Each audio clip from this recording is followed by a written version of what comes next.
ঘন জঙ্গল, চারদিকে উঁচু উঁচু গাছ, আর তাদের মাঝখানে একটি ছোট্ট কাঁচা বাড়ি। বাড়িটির দেয়াল ছিল মাটির তৈরি, আর উপরে খাপড়ার ছাউনি। বাড়ির সামনে ছিল ছোট্ট একটি উঠোন, সেখানে মাটির চুলা বানানো থাকত। সেই বাড়িতেই দুই বোন থাকত। বড় বোনের নাম ছিল গীতা, আর ছোট বোনের নাম ছিল সীতা। মা বাবা বহু বছর আগে অসুস্থ হয়ে মারা গিয়েছিলেন। তারপর থেকেই এই বাড়ি আর জীবনের সব দায়িত্ব গীতা আর সীতার কাঁধে এসে পড়ে। বড় বোন গীতা ছিল গম্ভীর স্বভাবের, কাজে দক্ষ আর বুদ্ধিমতী। আর ছোট বোন সীতা ছিল চঞ্চল, নিষ্পাপ আর হাসি খুশি। সেই সন্ধ্যায় গীতা কাজ থেকে ফিরে এসেছিল, আর সীতাও প্রায় ঘরের সব কাজ শেষ করে দিদির অপেক্ষায় ছিল। গীতা মাথায় কাঠের ভারী গাঁটলি নিয়ে উঠোনে এসে বলল,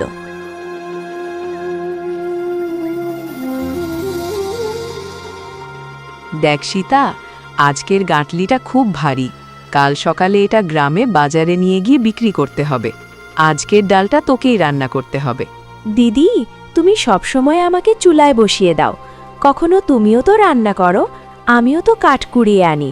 তাহলে তোমারও মাঝে মাঝে চুলায় বসা উচিত। আরে পাগলি, তুই তো ছোট, তাই তোকে কাজ শিখতে হবে। চুলা, রান্নাঘর, আটা, জল সব বুঝে নিতে হবে, নইলে পরে কি করবি? আমি তো চাই তুই সব কিছু জানিস। হ্যাঁ দিদি, আমি বুঝি, কিন্তু কখনো কখনো মনে হয় মা যদি আমাদের সঙ্গে থাকতো তাহলে আমাদের এভাবে এত কষ্ট করতে হতো না। কত ভালো হতো। মা হাসতে হাসতে আমাদের রুটি দিত, আর বাবা চৌপাল থেকে ফিরে আমাদের জন্য কিছু মিষ্টি নিয়ে আসতো। আরে তুই আবার সেই কথাই শুরু করলি। সীতা, ভগবান আমাদের থেকে মা বাবাকে নিয়ে গেছেন ঠিকই, কিন্তু আমাদের সাহসও দিয়েছেন। এই জঙ্গলই আমাদের সঙ্গী। দেখ, যখন গাছের পাতাগুলো সরসর করে নড়ে, তখন আমার মনে হয় যেন বাবার ডাক শুনছি। আর যখন চুলোর আগুনে ধোঁয়া ওঠে, তখন মনে হয় যেন মা পাশে বসে আছেন। আমরা একা নই। দিদি, তুমি সবসময় আমাকে বুঝিয়ে দাও। সত্যি বলছি, তোমার সঙ্গে থাকলে আমার কখনো ভয় লাগে না। বাড়িটা যত ছোটই হোক, তুমি পাশে থাকলে এই ঘরটাই আমার কাছে রাজপ্রাসাদের মতো লাগে। দুজন বোন সেদিন অনেকক্ষণ ধরে গল্প করেছিল। চুলোর ওপর ডাল ফুটছিল, আর বাড়ির বাইরে জঙ্গলের নিস্তব্ধতা ক্রমে আরও গভীর হচ্ছিল। কিন্তু সেই ছোট্ট বাড়ির ভেতরে বোনেদের হাসি আর তাদের বিশ্বাসে এক আলাদা আলো ছড়িয়ে পড়েছিল।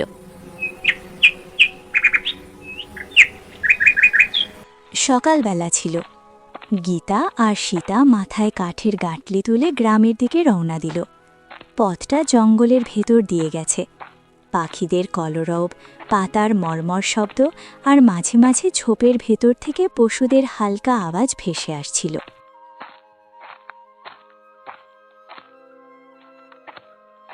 গ্রামে পৌঁছে তারা চৌপালের দিক দিয়ে গেল। চৌপালে গ্রামের বড় বড় বয়স্ক লোকেরা বসেছিলেন। আরে গীতা, সীতা, আজ আবার এত কাঠ নিয়ে এসেছ? এত ভারী গাঁটলি তোমরা দুজন একাই কিভাবে বয়ে আনো? জঙ্গলে ভয় লাগে না? বাবা, মাঝে মাঝে ভয় তো লাগে, কিন্তু আমাদের বিশ্বাস ভগবান আমাদের সঙ্গে আছেন। আর এই জঙ্গলই আমাদের মা বাবার মতো, ওরাই আমাদের ভরসা দেন। হ্যাঁ বাবা, গাছ থেকে ফল পাই, নদী থেকে জল পাই, কাঠ পাই, যা কিছু পাই তাই নিয়েই আমরা সন্তুষ্ট থাকি। আমাদের ভয় লাগে না। এখন আমরা চলি বাবা, দেরি হয়ে যাবে। এই সব কাঠ বাজারে বিক্রি করেও আসতে হবে। চল দিদি। এই কথা বলে দুজনই কাঠের গাঁটলি নিয়ে বাজারের দিকে চলে গেল। কিছু সময় পরে যখন দুই বোন কাঠ বিক্রি করে বাড়ি ফিরল, তখন আকাশ পুরো কালো হয়ে গিয়েছিল। বর্ষাকাল ছিল। সন্ধ্যা হতেই তীব্র ঝড় শুরু হয়ে গেল। দেখতে দেখতে বৃষ্টির ধারা নামতে লাগল। গীতা আর সীতা ঘরের ভেতরে বসেছিল।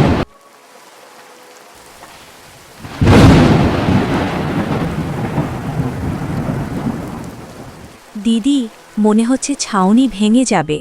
বাইরে ঝড়ে গাছ দোলার শব্দও শুনতে পাচ্ছি। এখন আমরা কোথায় থাকব? ভয় পাস না বোন, ভগবান সব দেখছেন। আর যদি ঘর ভেঙেও যায়, আমরা আবার বানিয়ে নেব। সাহস রাখ। যতক্ষণ আমরা দুজন একসঙ্গে আছি কোনো বিপদই আমাদের ভাঙতে পারবে না। সারা রাত বৃষ্টি চলতেই থাকল। ঘরের দেয়াল ভিজে গেল, কিন্তু ছাউনির কোনো ক্ষতি হলো না। রাতের খাবার খেয়ে বোনেরা এক কোণে একে অপরের পাশে বসে রইল। দিদি, আমার খুব ভয় লাগছে। দেয়াল যদি ভিজে ভিজে ভেঙে পড়ে তাহলে আমরা কোথায় যাব? ভয় পাস না সীতা, মনে রাখিস কষ্ট চিরকাল থাকে না। এই রাতও কেটে যাবে, সকালে সূর্য উঠবে, আর আমরা আবার এই বাড়িতে মা বাবার স্মৃতি নিয়ে বাঁচব। আর দেখ, ছাউনিটাও তো ভাঙেনি, ঝড় এখন থেমে গেছে। শুধু অল্প একটু বৃষ্টি হচ্ছিল। গীতা সীতাকে সামান্য সাহস জুগিয়ে তাকে চুপ করিয়ে দিয়েছিল, কিন্তু সারা রাতই দুই বোনের মনে তাদের ঘর নিয়ে দুশ্চিন্তা ঘুরপাক খাচ্ছিল। সকালে গ্রামের নিরালা কাকি তাদের বাড়ি দেখতে এলে ঘরের অবস্থা দেখে বললেন, আরে মেয়েরা, শুক্রিয়া যে তোমাদের ঘর ঠিক আছে। আমি আর তোমাদের কাকা খুব চিন্তায় ছিলাম। জানি না এত ভয়ঙ্কর ঝড় বৃষ্টিতে তোমরা দুই বাচ্চা কেমন আছো, কিন্তু ভগবানের কৃপায় তোমরা আর তোমাদের ঘর দুটোই ভালো আছে। কাকি, আপনাদের আশীর্বাদ আর ভগবানের দয়ায় সব সময় যেমন ছিল তেমনই এই ঘরটা টিকে আছে, আর আমরাও নিরাপদ আছি। প্রায় বর্ষার মৌসুমও শেষের দিকে, তাই এখন মন থেকে একটু চিন্তাও কমে এসেছে। আপনারা সবাই আমাদের কাছে মা বাবার মতো। আমাদের খোঁজ নিতে এসেছেন দেখে খুব ভালো লাগলো কাকি। আমাদের আশীর্বাদ তো সব সময়ই থাকবে, কিন্তু মা, আমরা তো অনেক দিন ধরেই চাই তোমরা দুজন আমাদের বাড়িতে এসে থাকো। এই জঙ্গলের মাঝে তোমাদের থাকা তেমন নিরাপদ মনে হয় না। না কাকি, আপনি তো জানেন এই জমি আর এই বাড়িটাই মা বাবার শেষ স্মৃতি। এটা ছেড়ে আমরা কোথাও যেতে পারি না। হ্যাঁ, আমি জানি গীতা, তাই তো তোমাদের কাকা আর আমি তোমাদের জোর করে নিয়ে যাওয়ার জেদ করি না। আচ্ছা মা, আমি এখন যাই। এই বলে নিরালা কাকি দুই বোনের খোঁজ খবর নিয়ে সেখান থেকে চলে গেলেন। দুই বোনও নিজেদের কাজে লেগে পড়ল। গীতা নদীতে জল আনতে গেল, আর সীতা রান্নাঘরের কাজে ব্যস্ত হয়ে পড়ল। বর্ষার মৌসুম থেমে গিয়েছিল, মাঠে আবার সবুজ ফিরে আসছিল। গ্রামে ধীরে ধীরে মেলার প্রস্তুতি শুরু হয়ে গেল। প্রতি বছর বর্ষার পর মেলা বসত, কিন্তু আগের মতোই এবারও গ্রামের মানুষ আনন্দের চেয়ে চিন্তিতই বেশি ছিল। কারণ ছিল গ্রামের জমিদার রামলাল আর মুখিয়া হারছু। দুজনেই পরস্পরের সঙ্গে মিলে গরিবদের কাছ থেকে জোর করে চাঁদা আদায় করত। সেই দিন সকালে গীতা আর সীতা বাড়ির উঠোনে শস্য শুকোচ্ছিল। চুলোর ওপর সীতা ডালিয়া বসিয়ে দিয়েছিল। ঠিক তখনই দূর থেকে জমিদার, মুখিয়া আর জমিদারের এক লোককে আসতে দেখা গেল। দিদি, দেখো তো, ওটা তো জমিদার আর মুখিয়া। এখানে কেন আসছে? সম্ভবত সেটাই, যেটার আশঙ্কা আমার ছিল। মেলা কাছে এসেছে, তাই এবার এরা চাঁদা চাইতে এসেছে। তবে একে চাঁদা বলা যায় না, জোর করে আদায় করাই ঠিক। কিছুক্ষণের মধ্যেই জমিদার রামলাল আর মুখিয়া হারখু এক চাকরকে সঙ্গে নিয়ে উঠোনে এসে হাজির হল। রামলালের মুখে স্পষ্ট অহংকারের ছাপ, আর হারখু গর্বে বুক ফুলিয়ে হাঁটছিল। ওই গীতা, সীতা, আমরা এসেছি, একটু সাড়া দাও। গ্রামের মেলা আসছে, প্রত্যেক ঘর থেকে চাঁদা নিতে হবে। গরিব ধনী সবাইকে দিতে হবে। জমিদার বাবু, আমরা তো দুজন অনাথ বোন। কোনো মতে জঙ্গল থেকে কাঠ কুড়িয়ে বিক্রি করে দিন চালাই। আমাদের কাছে এমন কিছুই থাকে না যে চাঁদা দিতে পারবো। দয়া করে আমাদের মাফ করুন। আরে আমাদের অজুহাত শোনাতে এসেছিস? মেলা গ্রামের সম্মান, যদি চাঁদা না দিস কাল চৌপালে তোর নাম বদনাম করে দেব। সবাইকে বলে দেব তোরা দু বোন গ্রামের কাজে হাত লাগাস না। গত বছরও তোরা তাই করেছিলি, তবু আমরা তোদের কথা মেনে নিয়েছিলাম। জমিদার বাবু, গ্রামের সম্মান আমাদের থেকেও বেশি আর কে বোঝে? আমরাও তো এই গ্রামেরই মেয়ে, কিন্তু যে মানুষ কোনো মতে পেট ভরে খাওয়ার মতো শস্য জোগাড় করে তার কাছ থেকে আপনি সোনার উপর মতো চাঁদা চাইছেন, এটা তো অন্যায়। চুপ কর মেয়ে, বেশি মুখ চালাস না। গ্রামের সম্মানীয় লোকের সঙ্গে কেউ এভাবে কথা বলে? আমরা এই গ্রামের মুখিয়া, কার ঘরে কত আছে সব আমাদের জানা। ভাবিস না তোর গরিবই আমাদের চোখে পড়ে না।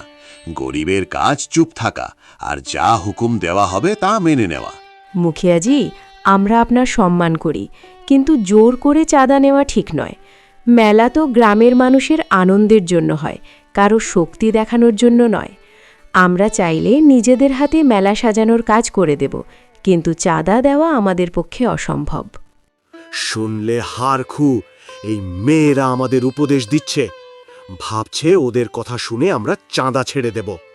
শুনে রাখো মেয়েরা, জমিদার আর মুখিয়ার কথা কখনো অমান্য করা হয় না, নইলে ফল ভালো হয় না। ফল যাই হোক, আমরা নিজেদের পেট কেটে আপনাদের লোভ মেটাতে পারি না। আপনারা বড় মানুষ, আপনাদের সঙ্গে ঝগড়া করব না, কিন্তু সত্য এটাই, গ্রামবাসীদের চাঁদার বড় অংশ মেলার চেয়ে বেশি আপনাদের পেটেই যায়। উঠোনে হঠাৎ নিস্তব্ধতা নেমে এলো। জমিদার আর মুখিয়া নিজেদের উপর আনা অভিযোগে ভীষণ ক্ষুব্ধ হয়ে উঠল। হারখু রাগে বলে উঠল, রামলালজি, এদের ছেড়ে দিন। চলুন চৌপালে এদের নাম তুলি আর মেলায় এদের ঢোকা নিষিদ্ধ করে দিই। তারপর দেখা যাবে গ্রামের লোকজন এদের সঙ্গে কেমন ব্যবহার করে। ঠিক আছে, আমরা এখনই যাচ্ছি, কিন্তু মনে রেখো মেয়েরা, জমিদারের কথা অমান্য করা সহজ নয়। আজ না হোক কাল তোমাদের হিসাব দিতেই হবে। এই কথা বলে দুজন আর তানের চাকর চলে গেল। গীতা আর সীতা অনেকক্ষণ চুপচাপ দাঁড়িয়ে রইল। বাতাসে এক অদ্ভুত ভারী ভাব ছিল। দিদি, এখন কি হবে? যদি ওরা চৌপালে আমাদের নাম বদনাম করে দেয়, তাহলে গ্রামের লোকেরাও আমাদের খোঁটা দেবে। আমরা তো এমনিতেই অনাথ, সবার সামনে আরও অপমান সহ্য করতে হবে। ভয় পাস না বোন, সত্যের পথ সবসময় কঠিন হয়, কিন্তু আমাদের মাথা নত করা উচিত নয়। আজ যদি আমরা হেরে যাই, কাল এই জমিদার আর মুখিয়া গরিবদের ওপর আরও অত্যাচার করবে। আমাদের দৃঢ়ভাবে দাঁড়াতে হবে। সীতা দিদির চোখের দিকে তাকালো। সেখানে ভয়ের ছাপ নয়, আগুনের মতো জলজলে সাহস দেখা যাচ্ছিল। সে মাথা নেড়ে বলল, হ্যাঁ দিদি, এখন পুরো গ্রাম আমাদের ভুল ভাবলেও আমরা সত্য থেকে পিছিয়ে আসব না। কিছুক্ষণ পর অন্ধকার নামল। সেই সন্ধ্যায় দুই বোন চুলোর ওপর খিচুড়ি রান্না করল, কিন্তু তাদের মনে প্রশ্নগুলো আরও গভীরে ঢুকে যাচ্ছিল। সত্যি কি এবার পুরো গ্রাম তাদের বিরুদ্ধে যাবে, নাকি গ্রামের মানুষ তাদের সত্যটা বুঝতে পারবে?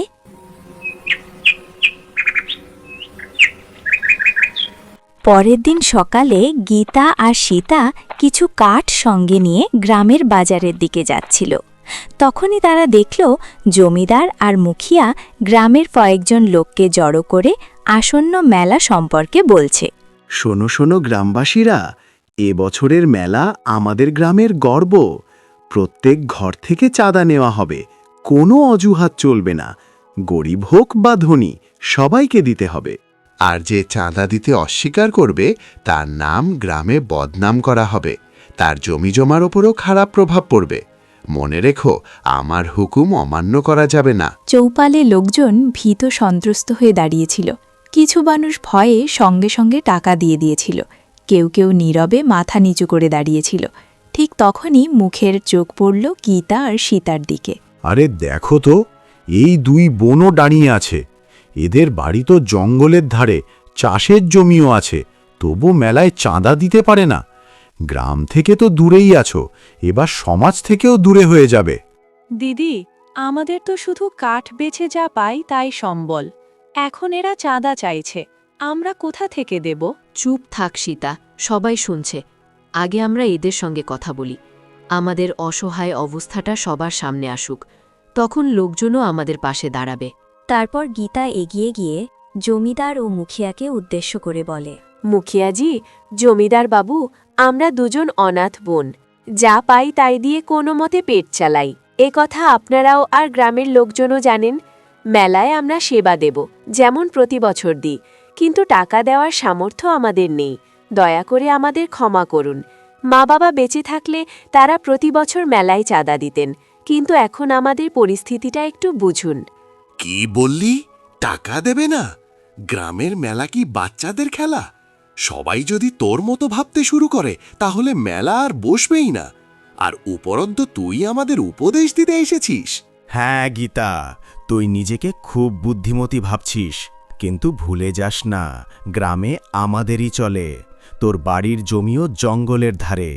আমরা চাইলে তোর জন্য রাস্তা বন্ধ করিয়ে দিতে পারি। তখন দেখবি তুই কাঠ বিক্রি করতেও যেতে পারবি না। গ্রামবাসীরা সব শুনছিল, কিন্তু ভয়ের চোটে কেউ মুখ খোলার সাহস করল না। সীতা ভয়ে কাঁপছিল, কিন্তু গীতার মুখ আরও কঠোর হয়ে উঠল। জমিদার বাবু, আমরা গরিব হতে পারি, কিন্তু ভীরু নই। আপনি ঠিকই বলেছেন, গ্রামের মেলা সবার, কিন্তু কি মেলা গরিবের পেট কেটে হবে? ধনীরা দিলে তবেই তো মেলা চলবে। আমাদের মতো অনাথ বোনদের কাছ থেকে চাঁদা নিয়ে আপনি কি নিজের সম্মান বাড়াবেন? যাই হোক, আমাদের হাতে শুধু নিজের পরিশ্রমের অন্ন আছে। আমরা কারোর অধিকার কেড়ে নিই না। আপনি চাইলে আমাদের মেলার সেবার কাছ থেকেও বাদ দিতে পারেন, কিন্তু জোর করে চাঁদা আমরা দেব না। গীতার কথা শুনে চৌপালি নিস্তব্ধতা নেমে এলো। তখন সীতাও এগিয়ে এসে বলল, হ্যাঁ দিদি, ঠিকই বলছে। আমরা তো প্রতি বছর মেলায় জল বহন করি, মন্দির পরিষ্কার করি, এটাই আমাদের উপহার। কিন্তু টাকা, সেটা আমাদের কাছে নেই। আর আপনারাও তো জানেন, আসল কথা শুধু চাঁদার নয়, যে তোমরা প্রতি বছর চাঁদার নামে আমাদের 2 বোনকে বিরক্ত করো। এই কথা শুনে জমিদারের মুখ রাগে লাল হয়ে গেল। সীতার কথা তার হৃদয়ে সোজা আঘাত করেছিল। সে বুঝে গিয়েছিল সীতা কি বলতে চাইছে। ওই মেয়ে, তোর জিভ খুব বেশি চলছে। একটু নিচু গলায় কথা বল। গ্রামের লোকের সামনে যে সাহস দেখাচ্ছিস, মনে রাখিস, পরে এরা কেউ তোকে বাঁচাতে আসবে না। তখন আমরা ভালোই তামাশা দেখব। জমিদার বাবু, মেয়েগুলো ঠিক কথাই বলছে। ওদের অবস্থা সবাই জানে। জোর করে ওদের থেকে চাঁদা নেওয়া ঠিক নয়। এই বোনেরা যে সেবা করে, সেটাই সবচেয়ে বড় দান। চুপ করো, তোমাদের কথায় কিছু হবে না। এখানে জমিদারের হুকুম চলে। গ্রামের উন্নতিতে জমিদারজি অনেক সাহায্য করেছেন। তোমরা তো শুধু কথা বলতেই জানো। গীতা আর সীতা সৎ পরিশ্রমী মেয়ে। ওদের কাছে টাকা আসবে কোথা থেকে? ওদের ছেড়ে দিন। যদি ওদের কাছ থেকে চাঁদা নেন, তাহলে আমরাও আমাদের চাঁদা বন্ধ করে দেব। গ্রামের পরিবেশ বদলে যেতে লাগল। যেখানে আগে ভয় ছিল, সেখানে ধীরে ধীরে প্রতিবাদের আওয়াজ উঠতে শুরু করল। জমিদার আর মুখিয়া বুঝে গেল, আর চাপ দিলে লোকজন খোলাখুলি তাদের বিরুদ্ধে দাঁড়াবে। ঠিক আছে, ঠিক আছে, এই বোনদের থেকে আমরা কিছু নেব না। কিন্তু মনে রেখো, যে জমিদারের কথা অমান্য করে, তার কখনো ভালো হয় না। এই কথা বলে সে তার চাকর আর মুখিয়াকে নিয়ে এগিয়ে গেল। সীতা একটু ভয় পেয়ে গিয়েছিল। সে গীতাকে বলল, দিদি, এরা আমাদের সঙ্গে শত্রুতা করবে, আমার ভয় লাগছে। ভয় পাস না সীতা, আজ আমরা সত্য বলেছি। যদি আজ মাথা নত করতাম, কাল এরা আরও চাপ দিত। সত্য বলতে কখনো ভয় পাওয়া উচিত নয়। হ্যাঁ, বিপদ আসবে, কিন্তু যদি গ্রাম আমাদের সঙ্গে থাকে, কেউ আমাদের হারাতে পারবে না। গ্রামবাসীরা জমিদার আর মুখিয়াকে ভয় পেলেও বোনদের পাশে দাঁড়িয়েছিল। 2 বোনের সাহস দেখে সবাই খুশি হয়েছিল। তবু সেদিন রাতে গ্রামের সমর্থন পাওয়ার পরেও 2 বোন অনেকক্ষণ ঘুমোতে পারেনি।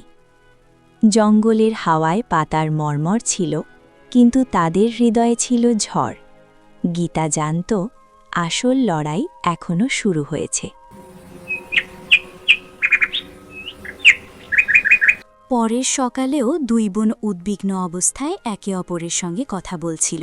দুজনেই ভীত ছিল। দিদি, রাতে চোখ বন্ধ করলেই সেই দৃশ্য ভেসে ওঠে।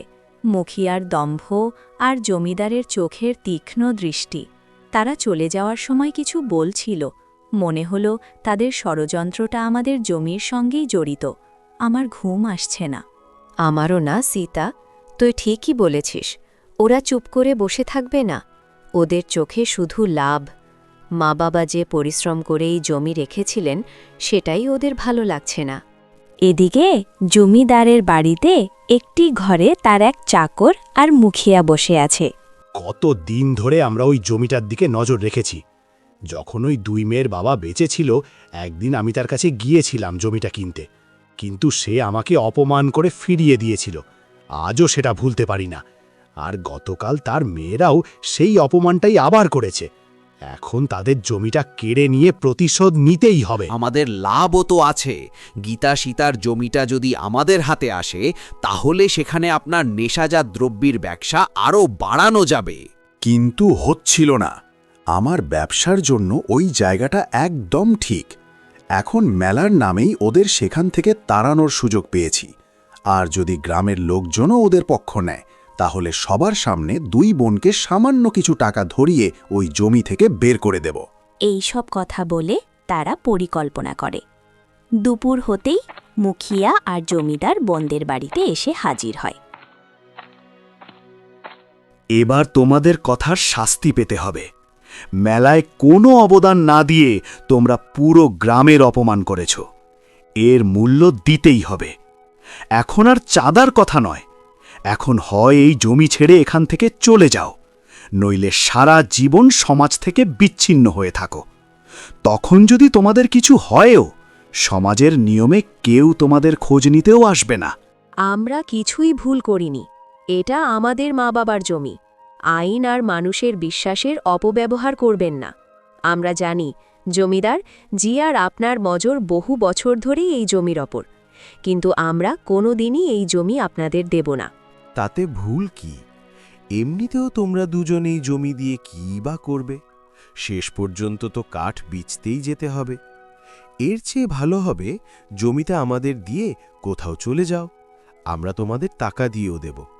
আমাদের টাকার দরকার নেই। এটা আমাদের মা বাবার সম্পত্তি। আমরা কোনো দিনই এটা ছাড়ব না। ঠিক আছে, তাহলে দেখো এবার আমি তোমাদের সমাজে কিভাবে অপমান করি আর কিভাবে সমাজ থেকে বের করে দিই। তারপর দেখব তোমরা কোথায় আর কিভাবে কাঠ বেচে সংসার চালাও।